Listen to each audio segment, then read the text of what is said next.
Hey friends, well once again I want to apologize for Friday. I really thought I had made Canvas announcements to both classes and didn't realize till after 11 this morning when Dr. Laird emailed me and asked if everything was okay because students showed up for a class that the professor didn't, and I'm really sorry. I thought I'd sent out that a Canvas announcement. So what I'm going to do, I also, as I mentioned, I had done little videos on chapters 5 and 6, and I don't know what happened. Now I can't find them anywhere. I had trouble getting them uploaded. I think I finally succeeded with the help of Matthew Rufeta. Yeah, see, I feel like I wrote that in a text deal. I don't know. Alrighty, let's look at the cosmic conflict model for a little while.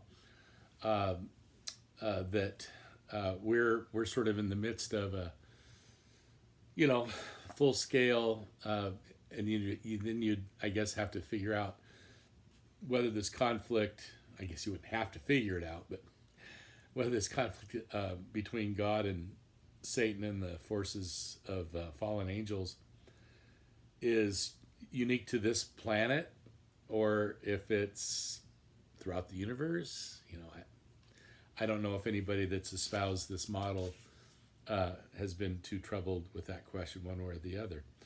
Although Gregory Boyd, the pastor slash theologian who is most visibly known for this model among theological writers, he certainly thinks beyond planet Earth often enough that he may not want to speculate on it, but I'd be surprised if he thought it was restricted to our planet, this conflict.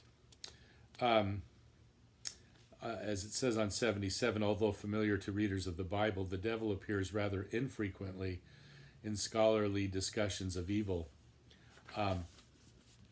Part of the reason for that is if we just think a little bit about what's implied in this model. First of all, you have this really large-scale rebellion that apparently is a result of the misuse of angelic freedom, angelic agency. Satan and those who followed Satan that have fallen. It's generally assumed that this is an act of rebellion. So,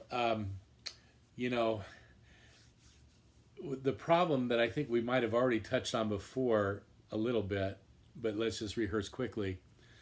Often in especially Western traditions, and I mean Roman Catholicism, and then basically all the Protestant variations and so on, that's all Western Christianity based in Latin-speaking theologians, Latin writing theologians. Generally, the assumption has been that creation was, well, you often hear a word like perfect in the beginning.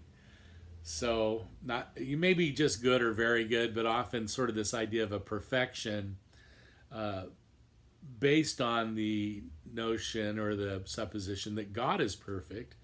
And if God is perfect, wouldn't God's creation have been perfect? And then, of course, it's human sin, that throws all of this out of whack. And that's, of course, at the heart of the free will defense. So, and at the free will defense at its largest scale is that the human misuse of agency has affected, obviously, not just the human world, but well beyond the human world. And in many ways, that's obvious, in our degradation of our environment, etc. But of course, traditionally, this goes beyond just that sort of thing to this fall of humanity is the root cause of all evil, moral and natural. So, this would include, of course, genetic defects or diseases, or cancer, etc., as well as natural phenomena like uh, earthquakes and typhoons and so on, which are, of course, really only a problem when human beings are in the way, and that's how they become natural evil, really. But again, in this free will approach, that's all due to human transgression. A couple of the problems with that, and I haven't forgotten that where we're headed back to is Satan. A couple of the problems with that are that, number one, we would have to acknowledge that this is a terribly fragile perfection. Like, if we use a word like perfection for this, and often then it was also used of Adam, because after all, or Adam and Eve, humanity created in the image of God, and therefore created perfectly created to be perfect. This is such a dominant Western theme, but I tell you, of the theologians I've read the most, or the theologian I've read the most, John Wesley, he's at the extreme on this. I mean, he's following in the tradition. Humanity was perfect. Of course, he usually just says Adam, and he doesn't seem to be using it inclusively. It's like Eve sort of fades back in the background because it's all about, man and Adam and all these perfections. Well, so that the perfected state of creation seems very vulnerable for something so perfect. Like, okay, that's the importance of human transgression. I can get it. That transgression has kind of weaved its way out and caused all kinds of havoc, I guess. This also won't work very well, like in any kind of evolutionary account of the world. Obviously, not everybody who deals with these kind of problems feels any need to take evolution into account. So I won't go too far with that.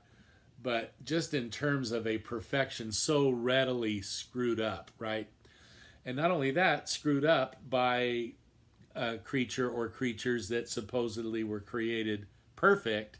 And Wesley can go on and on about Adam's perfect mind, perfect relation to God, of course, but perfect emotions, perfect temperament. Everything's just great, and then you go, well, how in the world did this perfect creature ever fall into transgression if he's so perfect, or if they're so perfect? Well, and this is the point at which I will say traditionally there's been appeal to Satan as the tempter, the one that led the human astray.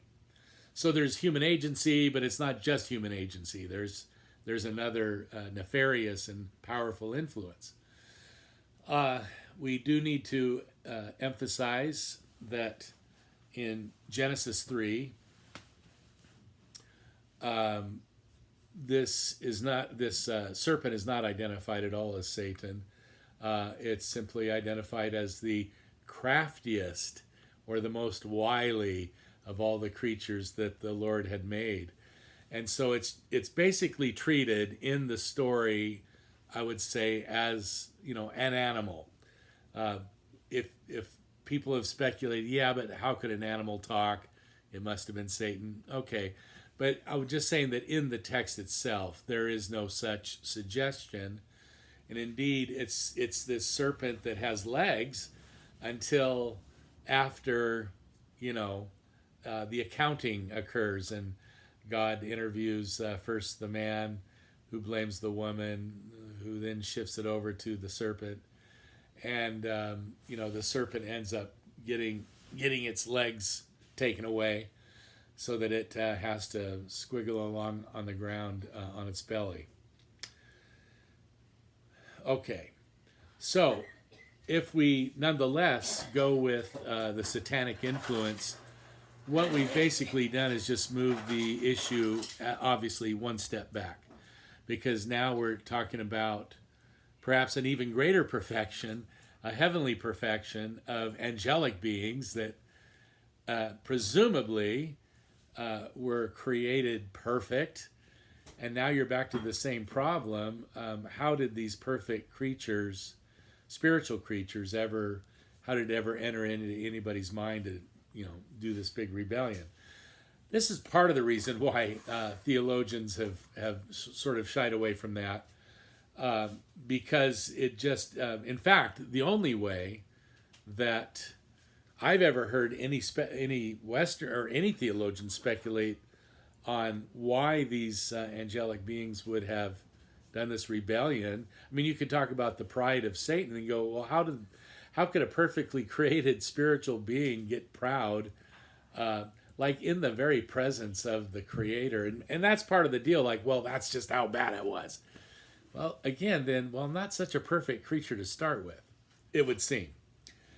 Now, Augustine speculated that Satan and all the other spiritual beings, angels that followed him, were angelic beings that fell because they had not received from God. It's not a matter of them like refusing to receive or to believe, but that God had not given to them a direct experience of God's love and acceptance of them. So we'll say about a third of these spiritual beings were in a bit of, angst, some spiritual anxiety, and lack of confidence in the love and care of their Creator. And so that's a divine decision, you see, that, and it aligns with predestination is finally, what you have. So Augustine speculating that predestination can be projected back even into, we'll say, into the eternal realm, where it's God who decides whether or not an angel, wouldn't be a matter of whether it's worthy, but whether or not God will give to this particular being a full confidence and awareness of the love of God. Again, so predestination on an even bigger and cosmic scale, which, doesn't solve the problem of evil. It actually, again, makes it like, okay, so the God we're talking about, is this a good God? Is this a God of love, at least, indiscriminately given to all? I'm going to pause here, and so that these things don't get too long, and because I want to be able to upload.